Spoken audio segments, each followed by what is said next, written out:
Hello and welcome again. This is Peter Vaughan showing you that we're going to be discussing these particular topics in the training that I'm going to give in these modules. This is training module number 1, where we're going to talk about the meaning of numbers and the meaning of letters. Now that's an in-depth part of the subject matter, but just to show you how it works, the numbers 1 to 9, which I've got in blue, are the only numbers that we're really going to be working with. The number, or the 0 at the end of it, literally means nothing and everything. So it's kind of a separate little entity of its own, but it is important. Now, in these columns, under each of these numbers, I've got the letters of the alphabet aligned in a particular fashion. But there's a reason for it. Z, or Z, depending on where you're coming from in the world, is the last letter of the alphabet, and it's number 26 in its position. If you get 2 and 6 in 26, they will come to 8. So the numbers at the top represent the letters here and the numbered place in the alphabet that they would have. Now this is not coincidental, it works in many ways, which I'll show you a short example of in a moment. If A is the first letter, A is 1. If J is the 10th letter, 1 plus 0 equals 1.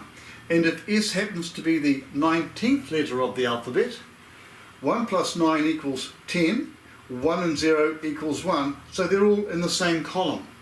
The same goes with any of these columns, they all sum to the number at the top.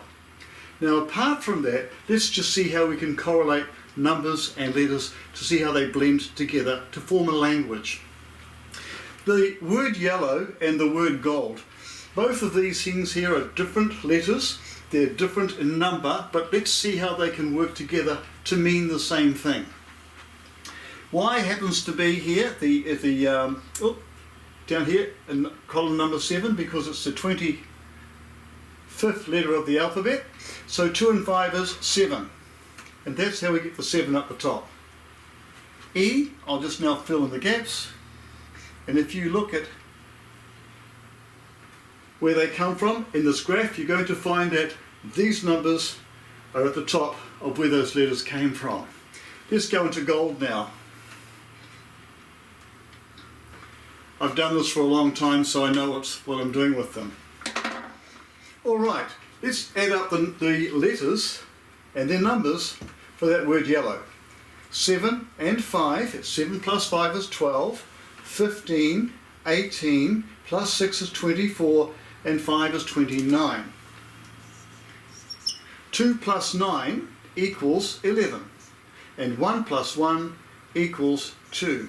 So we could say compressed or summed up, yellow value is 2 as a number. Gold, 7 plus 6 is 13, and 3 is 16, and 4 is 20. 2 plus 0 equals 2. So as you can see here, there's interesting that gold is yellow in colour, and this might seem coincidental, but it's not. There's a huge amount of information behind this which starts to spark your imagination to show you that there is a meaning behind the letters and the numbers which can be producing these kinds of results. Imagine what it would do with your name. From that, once we understand what each letter means, we can start to understand what you are like as a person. So I hope you're enjoying lesson 2. We're going to go on to the next, lesson 1 on this area. We're going to go on to the next lesson following this, so stick around.